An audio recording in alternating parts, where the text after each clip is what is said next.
Salut à tous, bienvenue sur cette nouvelle vidéo. Alors je me trouve aujourd'hui en Bulgarie, plus précisément à Sunny Beach du côté de la mer Noire.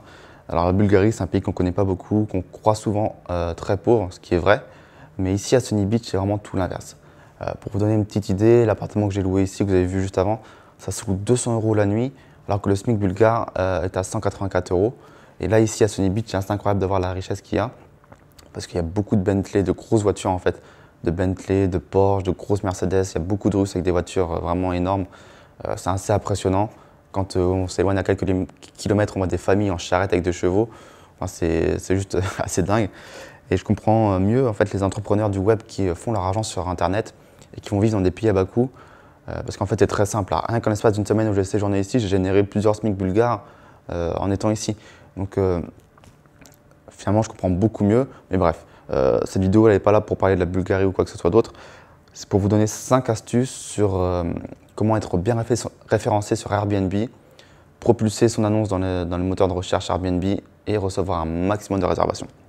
Donc, beaucoup vont de soi, je n'ai pas toutes les données parce qu'il y en a beaucoup et ça prendrait beaucoup de temps à tout expliquer. Mais voici selon moi les 5 plus importantes. La première, ça va être de baisser son prix au début, quitte à perdre de l'argent.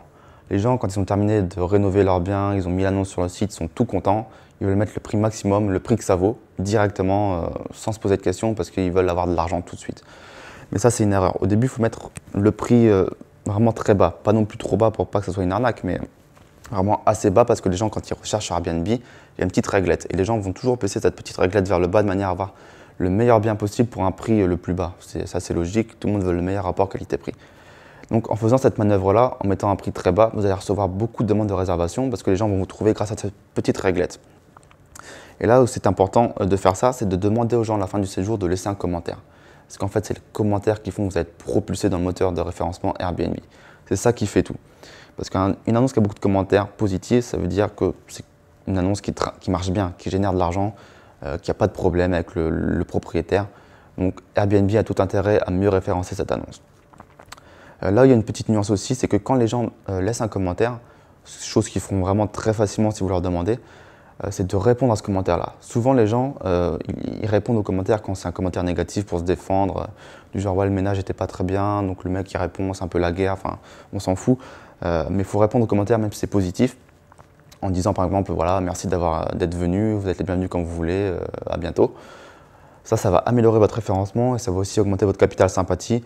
Si un voyageur qui se connecte sur votre annonce, qui voit que vous répondez aux commentaires, que vous êtes sympathique, ça va aider à réserver pour vous. Okay, donc vraiment l'astuce, c'est de baisser les prix, attirer les gens, de demander de laisser des commentaires pour être mieux référencé et augmenter dans les résultats, et ensuite réaugmenter les prix doucement pour avoir le juste prix, parce que vous êtes mieux référencé, que ça va mieux. Troisième astuce, c'est de mettre à jour le calendrier. Donc le but, c'est d'avoir vraiment 2 ou 3 sites moteurs qui tournent pour vous, pas plus, sinon c'est trop fastidieux, mais vraiment 3 sites moteurs. Donc pour Airbnb, c'est très simple, il suffit de se connecter sur la page des calendriers et de se déconnecter, de quitter. Ça suffit pour mettre à jour le calendrier. Donc voilà, faites-le, c'est très important. Quatrième astuce, c'est de remplir son profil, mais vraiment tout son profil. Il n'y a pas une seule case blanche qui doit rester blanche. C'est un petit peu l'idée. Depuis la dernière mise à jour d'Airbnb, ils ont créé un nouveau site un peu plus design avec un nouveau logo. Et ce logo, justement, il y a moyen de le customiser à sa façon. Ils ont appelé ça le Bello. Donc on peut le customiser avec ses couleurs, ses petites paillettes, etc. Ça sert un peu à rien à part l'esprit de communauté, mais il faut le faire. Ça va améliorer votre référencement. De manière générale, plus vous remplissez de choses, mieux c'est en fait. Donc faites votre Bello, remplissez d'où vous venez, votre travail, vos études, tout ce que vous pouvez trouver en fait. Même dans votre annonce, ça compte. Laissez pas une seule case vide. Cinquième astuce, c'est de répondre très vite. Donc là, il faut vraiment avoir smartphone avec l'application, les SMS, tout. Il faut répondre sous moins d'1 heure. C'est primordial, ça va vous aider pour le référencement. Ce qu'il faut retenir en fait de manière générale, c'est que tout ce qui va faire gagner de l'argent à Airbnb va vous aider, va vous propulser dans les meilleurs rangs dans le référencement. Okay, si vous répondez vite, c'est que vous êtes sérieux, ça va bien se passer. Si vous avez un profil très rempli, c'est que vous êtes sérieux. Si votre calendrier est à jour, vous avez plus de chances d'accepter une demande de réservation parce que l'appartement est normalement vide. Donc Airbnb va vous aider. Vous voyez un petit peu l'idée. Donc ça, c'est des astuces parmi d'autres, il y en a plein. Justement, dans les commentaires ci-dessous, dites-moi qu'est-ce que vous voudriez savoir sur la location saisonnière en vue d'une éventuelle formation. Je sais que beaucoup de personnes se posent des questions au niveau des check-in, check-out, de la gestion, les draps, au niveau de les villes sur lesquelles investir. Je ne sais pas. Posez-moi toutes les questions pour que j'ai une petite idée en fait. Et ça me donnera des pistes pour une éventuelle formation. Sur ce, moi je vous dis à très bientôt sur Club Millionnaire. Ciao. Au fait, n'hésitez pas à télécharger ci-dessous le petit livre que j'ai écrit et qui retrace comment j'ai pu acheter à 21 ans, sans salaire et en tant qu'étudiant, mon premier appartement pour le louer. Je vous dirai tout de A à Z, de la recherche du bien à la négociation, au financement, à la mise en place de locataires, gestion, travaux, etc.